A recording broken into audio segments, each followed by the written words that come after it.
based on true events, but how much of the Mule is a true story? And was it Jamie Brown that approached you with the story to adapt into the screenplay?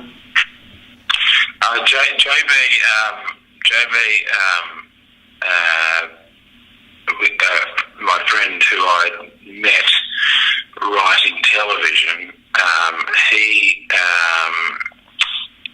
had given me the script that he had written in VCA, Victorian College of the Arts, and I had met him a while back, and he said, "Look, I'm trying to get this film up, I'd like to see if you're interested." And I later found out he'd sort of sent it to a few people, to try and sort of get interest. Of course, with me attached to it as an actor, it didn't get any money. Right. So it didn't go away. And Lee, my friend Lee Winnell, who really is the kind of reason the film exists, said, well, we should do something together. We should maybe write something or commission something. And I know he wasn't as keen to write something as he was to sort of commission something. And so, ended up, I sent him this script that Lee wanted to read. I sent the script that Jamie had sent. And anyway, I ended up convincing Lee that we could, adapt it to a way that, that might appeal to him. And we set it 25 years earlier, which was, Jamie suggested 1983, the America's Cup, but we wanted to set it at a time when something couldn't just be solved with a simple phone call, like at a time where legislation hadn't anticipated that somebody would just, absolutely belligerently refuse to go to the toilet. Yeah. And so, we ended up putting it against the backdrop of the America's Cup. And the more we looked, the more we realised that there are all these parallels that the Australian too had hidden the keel. Hidden the design of their keel had, in order to win something, that they were celebrating this guy Alan Bond, who'd never actually ever sort of sailed himself, or certainly to any note, but was paying other people to sail for him. We thought it was a really egotistical pursuit. Right. And we found it fascinating as to how this had been turned into like a story of an underdog, with the millionaires, millionaires folly. And, we found it fascinating that, like, years later, he was lauded as an Australian hero, and then you find out he was an English backpacker, who ended up staying over illegally, and then he was an Australian hero, and then revealed to be a criminal. And, all this stuff that, the more we looked, the more we were like, wow, this is really interesting. And then we used it as a plot device, so that the 7 races, whenever the police have a win, or whenever the Americans have a win, the police get closer to having their man. Right. And whenever Australia 2-1, Ray would get closer to escaping, his predicament. It was a very clever sort of storytelling, juxtaposition by having that event unfold as the events within the film unfolded to, and I won't spoil it, but until, comes to hits a climax. No, well, I guess it's one of those things, mate, where, I don't know, you read, I'm not saying that many of us are artists, but you read all the literature, and, one thing I remember reading where they were saying, what the artist's job is to see connections between things that may not have existed or be widely discussed beforehand.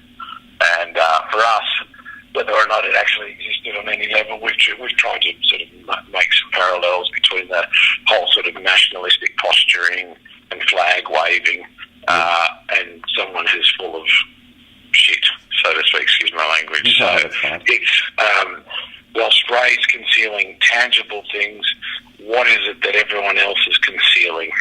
And that's something that we found really, I guess, intriguing, was that Australia too were knowingly hiding the design of their keel. Yeah, they were knowingly withholding something to achieve something. Very and it was driving the Americans nuts. They had scuba diver security guards to protect anyone from actually seeing the design of the keel. We found it really, really fascinating, and we try to apply that logic. Our favourite films, well, some of them anyway, this particular sort of milieu, I say, I like his Fargo, his Train Spotting, his Animal Kingdom, his Chopper, and The Sopranos. And what's common to all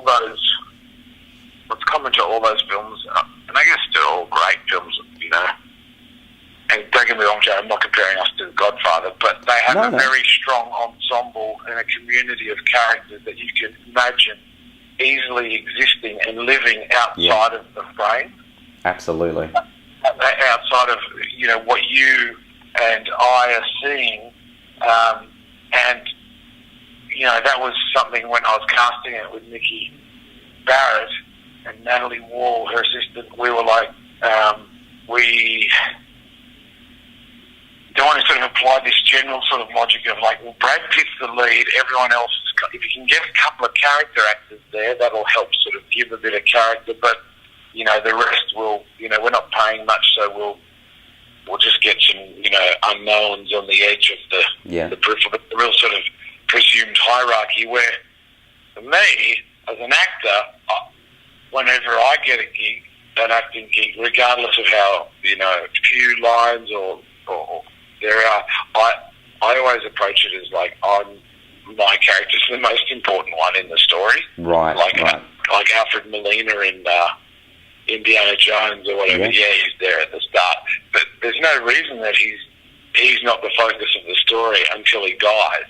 You know what I mean? There's no. I think you just sort of it's whether or not you choose to let your character just exist, as an expositional peripheral offering, or you you apply your focus and diligence and hopefully charisma to the character and making them memorable. And so, mate, all those like people like Dave Lawson playing Cheeky Graham, Rick Davies from Offspring playing Roland, Joshua Humphreys, he had a little role in Chopper. These roles were. I didn't audition them. It's just like, hey, I'd love you to do this. Love you to come and have a play with this character if there's something in here for you, and I think that's what happens when with trust, is that the actors don't second guess themselves, right?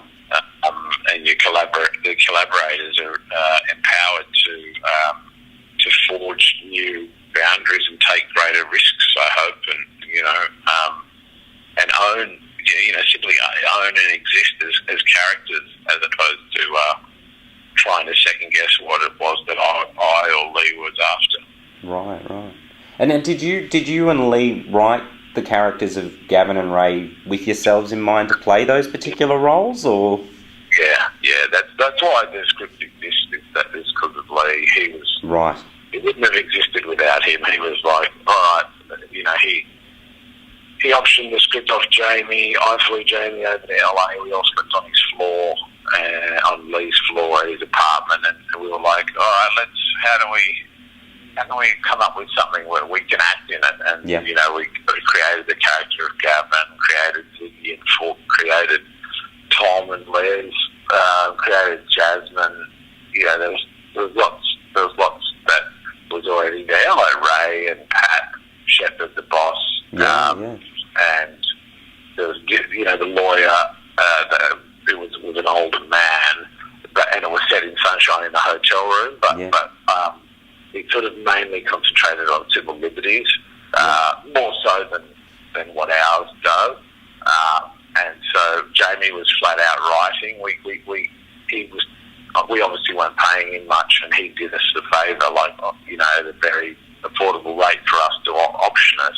Yeah. So he obviously needed to go and earn some money. So he very kindly said, "Oh, look, you guys can do the next pass if you want." And so the pass ended up being a total rewrite, and Jamie was great. Very classy guy throughout, and was not, I don't think, anyway threatened in any way. Yeah. That we had taken his baby and redressed it, I guess, in new clothes and new attitude, and so we totally Jamie's story, and that's the best.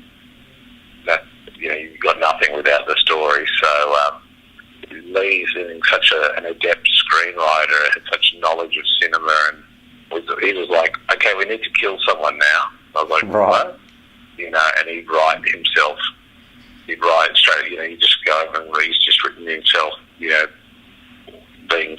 Someone being pushed off the roof. I don't want to give away the no, I understand roof, but then he's like, "Yeah, okay, time to re-swallow." What? Like he said. Yeah. His understanding of structure was great, and then I guess you have my eye, if I have one, for character and dryness. That very dry. What is your marital status, or one man, two men? That that sort of, I guess, three of us with Jamie's working class story and Lee's technical nous, structural nous, and love of the macabre. Yeah. Coupled with my sort of desire to put very charismatic people on screen. We're very thrilled with what we ended up with. Well, yeah, like the end product, it unfolds like an Elmore Leonard kind of novel. It's got this richly layered story, this strong character interplay. And there's even that element of Hitchcock kind of in there, because you've got these unpredictable twists, turns, and you're constantly sort of surprised because you think you know what's going to sort of happen and where it's going, but then suddenly something takes you by surprise and you go, you can't do that. Oh, you can. It's being done right now. And you mentioned that obviously there was possible influence from like the Coen brothers with Fargo, or Coppola with, The Godfather, but was that sort of a deliberate sort of thing? Let's keep the audience sort of on the edge of their seat with this suspense. Let's do this in some particular vein, or something like that. Well, we certainly discussed those. We certainly discussed those films. Yeah. Right. But just about every aspiring filmmaker will tell you that the Coen Brothers-esque, or or it's Sopranos-esque, right, without any real evidence to confirm that. So look, we love those films, and we love those films, and we love films. Yeah. I guess we really wanted to make a film that dealt with presumption and consumption, and fundamentally a very clever and a very entertaining film. That's what we set out to make, and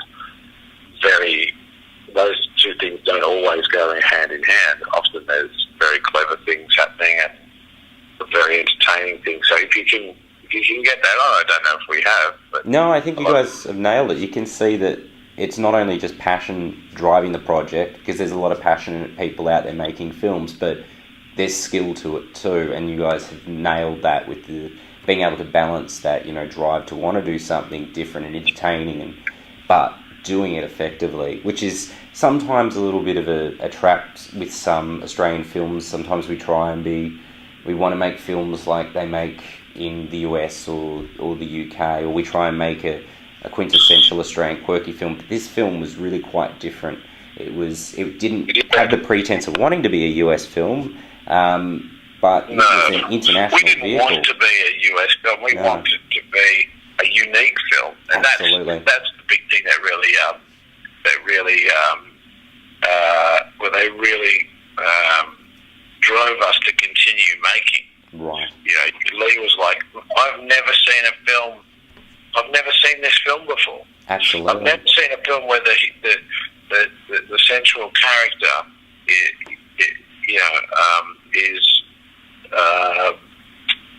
a ticking time bomb. Yeah. You know, so we'd never ever seen that ever. Yeah. And, you know, and we've seen a lot of movies, our cast and crew, and so we were you know, really hungry and motivated to keep telling that story. Right. You know, however we could, and not have that cultural cringe that seems to exist for a lot of you know, for a lot of people. Right.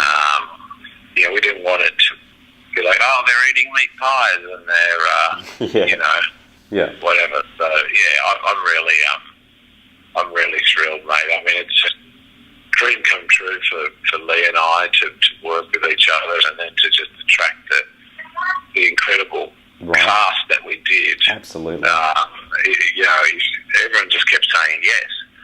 And, you know, you chat to them now and they say, oh, it's because the writing was so recognisable, so strong, but not cliched, and Absolutely. you know, the archetypal, the types of archetypal, and so it's been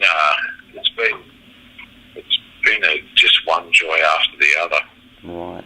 Now, just to address the style of the film, because it's a period set film and you guys have nailed it, like the production design right down to the score of that, you know, early 80s, 83 period. And you mentioned before the creative decision to set it in 83. What challenges did that present for you on a production level to actually set it in 1983? Well, it's one of those I got told that whatever, every decade you go back to make your film, it doubles your production budget. Right. That makes sense. Absolutely. Design budget. Yeah. And so for us, I wanted to set it in 1982 just because it was the year I liked. Because I just had my first ever bus pass. And Jamie suggested, you know, that we set it in against the America's Cup, and so thankful that he did. We just wanted to set it at a time when it, you know, when it could be sold. But the film that I had, where I held it up to, you know, for the guys as a sort of reference, certainly production-wise, was The Lives of Others. I don't know if you ever saw that film, a German film. Yeah, absolutely. Yeah, and I was like, you know, as wonderful as the underbelly is, there's an element in those series, and I say that having been in the first one. I know, yes. I say that, you know, like going, well, it's, you know, it informs, but it's not essential, you know, to have that information in every single frame. Absolutely. Yeah, and that's... You can overdo it. There's a problem where you can just be too pushy and the audience just feels like you're being treated like the lowest common denominator. You're like, okay, we get it. Be subtle. Yeah. Don't be so... I think, you know, I think, you know, filmmaking, and I say this with the ribald experienced head of having made one film, is trust. Right. You know, and I think that's trust between the filmmakers and so the crew and the cast, and I think that's trust between the audience, and that you trust that Joe doesn't need a shot of big bad John Noble with strings playing over him, you know, to highlight that he's possibly evil. Right, yes. Yeah, and that's the the one joy that the one of many joys, is the people that we made this film with, so Screen Australia, Film Victoria, and Deluxe, and our investors. None of them have ever said to me, Angus, got to change that edit. Fantastic. They honestly haven't, mate. I don't know. But I really would like to make a point of how there have been nothing but, encouraging of us to tell the film the way we're telling it. To editorially, they've never said to me, that's not appropriate, or sorry, this is crap. They've always seen the potential in it, and they've always. I haven't had a single editorial argument with anybody on this at all. Even our distributors, they were like, their notes were very. I guess they're used to it all the time, dealing with filmmakers. Yeah. And that's been the greatest thing, like Lee flew out from LA twice during the editing process, and to have him come into the edit suite the first week and just go, don't need that, lose that, don't need that, trim that down. Yeah. He pulled out, I think he pulled out like 12 minutes in the space of one viewing. Right. And I had the joy of doing that for Insidious 3 about a month ago. Awesome. Revenge. Where he got me in on his film. Yeah. I did it, and I was really determined to repay the favour that can come with just a little bit of fresh eyes. Yeah.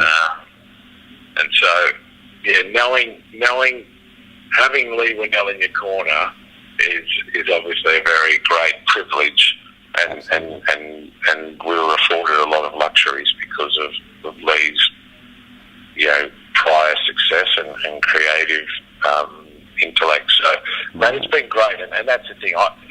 I want you to be able to tell your overseas friends or whatever. If you see an Australian film, well, you've got to check out Chopper. You have to see Chopper. You've got to see Animal Kingdom. Yeah. Snowtown's maybe maybe a bit hardcore, but it's a great film. Yeah. Or whatever you say, Mad Max. We want to be on that list. We want it to be.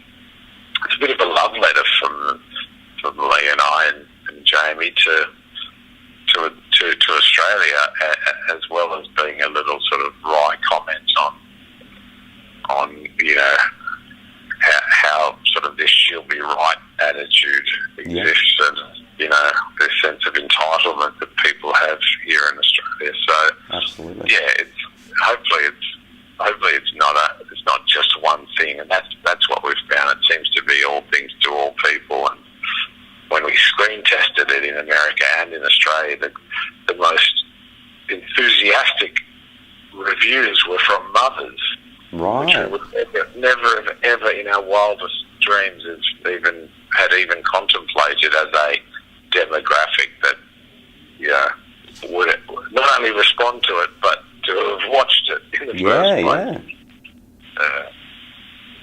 So now, with the release strategy, releasing the film digitally first, it's a bold but a very innovative move, particularly for an Australian film. What was the reasoning in doing so, and is there that fear that obviously it'll go live today on iTunes and Google Play and everything else, but obviously piracy, that once it's out there internationally? Well, look, we don't know what's going to happen with it, mate. The reality is, we just want to make it as easy as possible. Right. As easy as possible for the audience to watch the film. Yes. Okay, that's all it is. Right. That's all. There's nothing sinister, or there's no grab for cash, or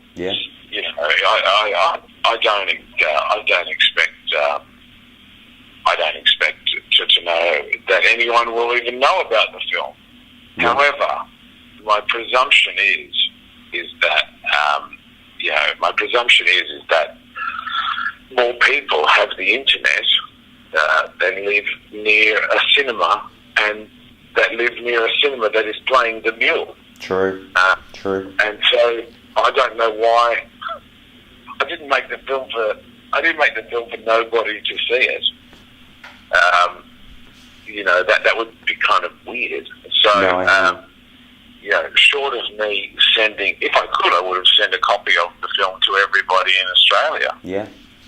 And said, and emailed it to every single person and gone, here's a copy for your friends to tell you, for you, whatever, tell your friends. But the reality is, JB Hi-Fi, I mean, I go to JB Hi-Fi more than the cinema. Yeah. I love the cinema.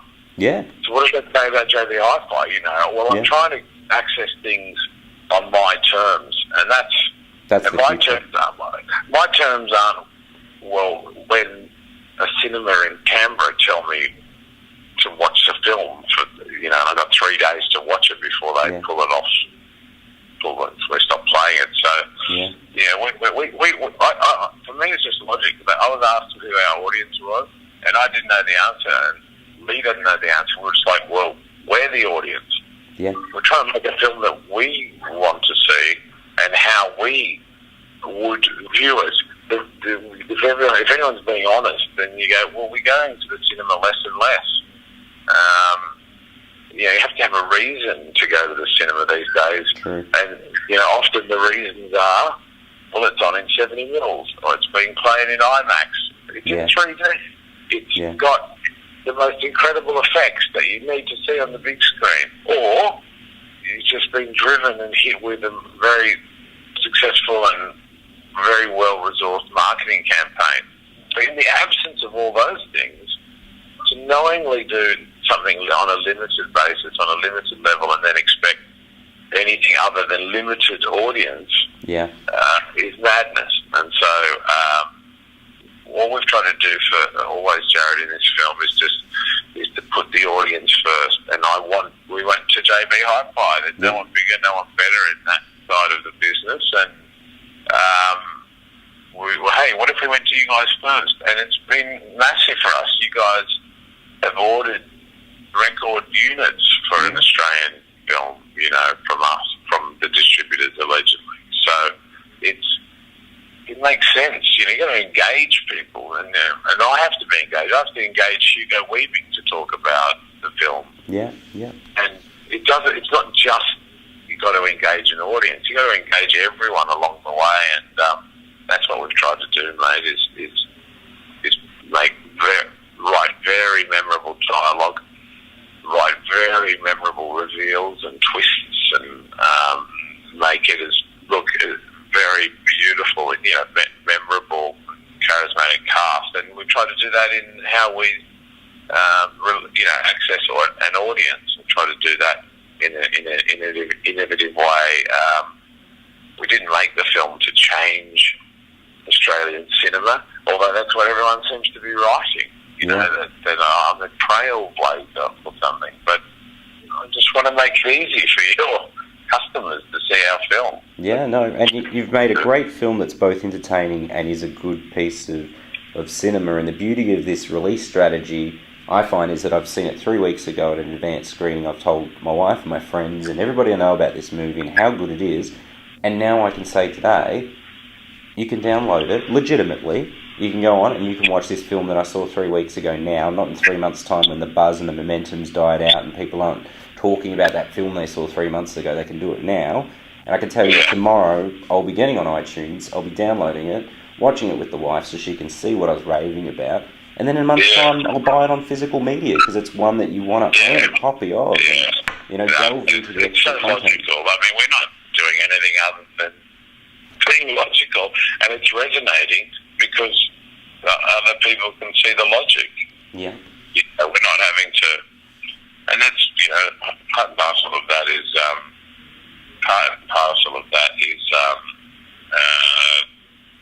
I guess is why we chose that the premise as well. We didn't want it.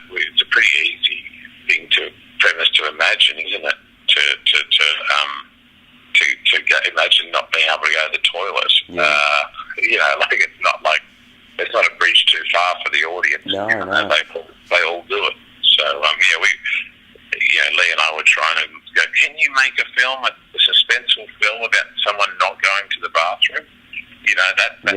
Not a too far wee bum joke. No, I know.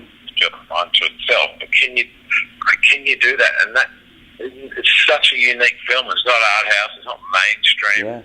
And that's the reason to make this film, as Lee said. It's so unique. And fortunately, everyone who sees it feels the same. With the fakeshemp.net website that I do reviews and the podcast with, we often discuss guilty pleasures, and I wondered if there was a guilty cinematic pleasure you had that you wouldn't mind telling us. Which guilty one? Yeah, guilty pleasure. Guilty pleasure movie.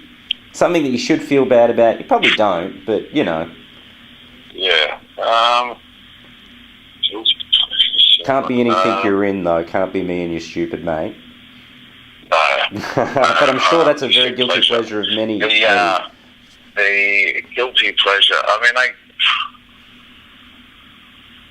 it's interesting because I don't feel guilty about liking them. No, that's it.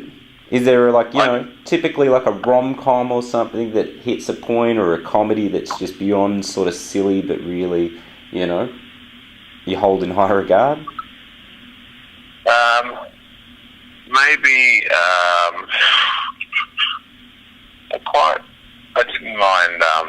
I didn't mind that Juice Bigelow. Oh yeah, with Rob Schneider. Yeah, I think that's a fairly sort of. I think that would probably be my guilty pleasure, in the sense that watching it with my mates from school. No, it makes sense. They probably made me like it more. Hey, keep it in the circus. Where the guy's walking down the street with a really tall, really tall woman. He's like, "What a huge bitch!" It's just like people yelling that off camera. Freak, but that's probably a guilty pleasure. But that might be the only one. I mean, everything else, I'm kind of pretty happy to. No, that makes sense. I'm pretty happy to admit. Yeah. Well, thank you very much. Thanks so much, Jarret. Thank you so much, Angus. Best of luck with the movie. Yeah, because like I said, I'm happy to help out, and I want to do stuff for the film. But if you're on Twitter or something, mate, any tweets you can write. Absolutely. I've already put one out there, and the Mule movies retweeted it, E1's retweeted it, and I think a few other people. So it's good. Okay. I'm glad it's getting out. Awesome. Well, thank you, sir, for your time. Thanks, and look after yourself. Best of luck with the movie, and thanks once again. Thank you so much for your support, mate. No problem, Angus. Thank you, Jarret. See you, mate.